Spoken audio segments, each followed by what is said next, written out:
If you love the Kane Chronicles and were waiting for an adaptation, there's some pretty exciting news for you, and also some very disappointing news. It'll make more sense when I get into it. Going in the order of release, in the beginning of the day there was an article released by Nexus Point News detailing some major stuff. There was an article talking all about the Kanes, talking about how they were going to get a Disney Plus adaptation, and this article was also reposted by Updates Percy on Twitter. And Updates Percy on Twitter is a pretty well-known Percy Jackson TV show updates account. So naturally, being retweeted by such a big account, Twitter went crazy. Everyone was so hyped for this adaptation. People were detailing so many theories, but then something else happened that really dampened the mood. But first, let's read the article and see what it says. Exclusive. The Kane Chronicles series is in development at Disney+. A series adaptation of Rick Riordan's The Kane Chronicles trilogy is in development at Disney+, which is home to its sister series, Percy Jackson and the Olympians. The series is being described as being set in the world of Percy Jackson. Similar to Percy Jackson and the Olympians, Riordan will come on board as a writer and executive producer for the series. In 2020, Riordan had announced that Netflix was developing a trilogy of films adapting The Kane Chronicles. Since its announcement, no updates were made until February of this year, when Riordan announced the films would not move forward after 4 years of development hell. In May, during his spring update, he mentioned exploring other options for the franchise, but had nothing to announce at the time.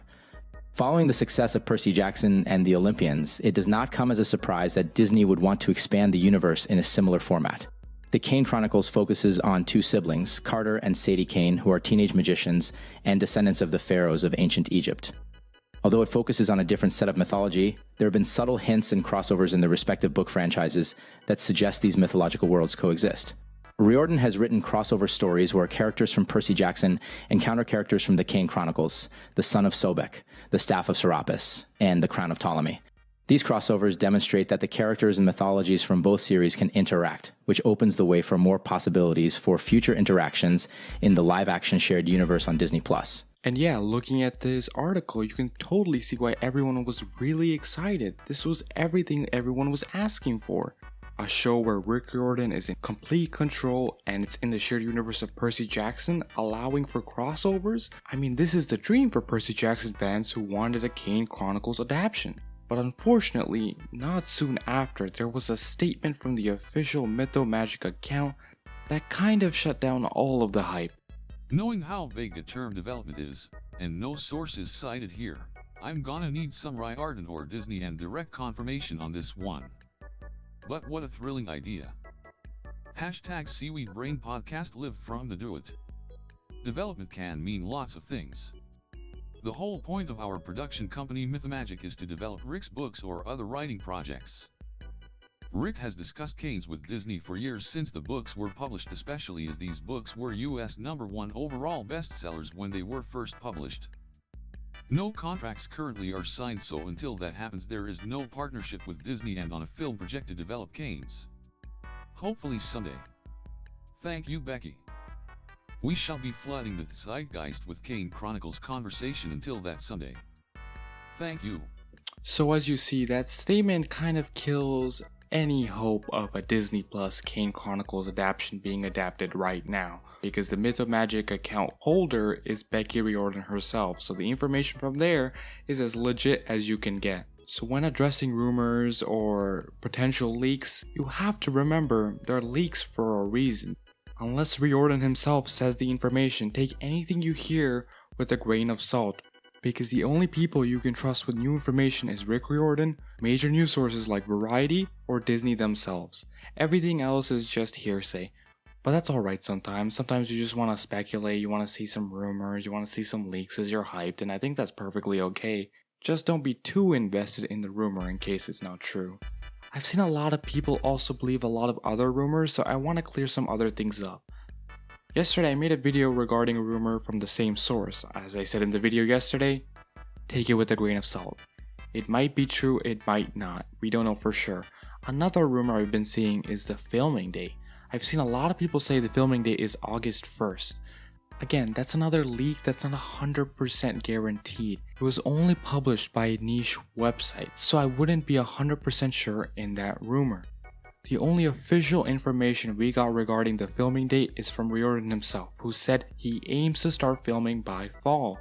Other than that, the August 1st date is purely a rumor, so I don't want you guys to be too hyped on that date in case it's further delayed. So does this mean an adaptation is forever dead? I think far from it. Yes, this is a major setback, but I still think we'll someday get a Kane Chronicles adaptation. I don't think it'll be anytime soon, but I think we can be patient, right? We waited so many years for a Percy Jackson adaptation to be made by the author, we can wait a bit longer for a Kane Chronicles adaptation.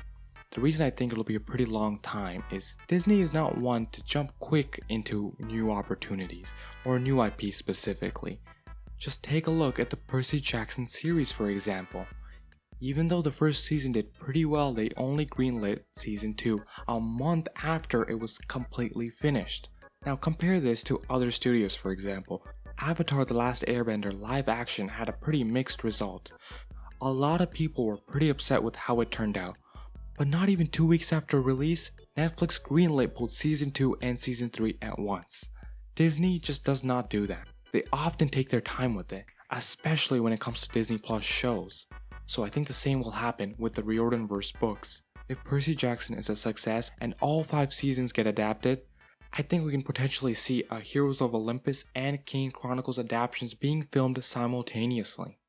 Because if this show is successful enough to go through all 5 seasons, Disney is going to milk the Rick Riordan IP, and that means doing adaptations for every single book series he has. But for that to happen, all 5 seasons have to be filmed first. That's just how it's going to be. So if we keep supporting this show, you might see his other shows be adapted in the future. That's why even though I had qualms with how the first season turned out, I still heavily support the next few seasons because I want to see Percy Jackson adapted. Despite its early flaws, nothing in season 1 can't be fixed. So if they keep going strong, make these improvements, I think Percy Jackson could be a big hit, and then spin-offs will naturally follow. The fact that Netflix even picked up the original trilogy shows that there's a lot of interest in adapting these books. Yes, they did drop it, but the fact that they picked it up shows that there's strong interest to build something. And if we keep hyping up the property, the studios will eventually notice how amazing these stories are and will want to get a piece of it. Also, when I said if Percy Jackson becomes a big hit, then adaptations will follow, I don't mean to say the first season wasn't a success. It definitely was. But the show isn't successful enough to sell spin-offs just off of its name yet. It might get there in future seasons, but currently it's not at Star Wars level, where studios will make spin-offs just because it's related to the Star Wars or MCU property.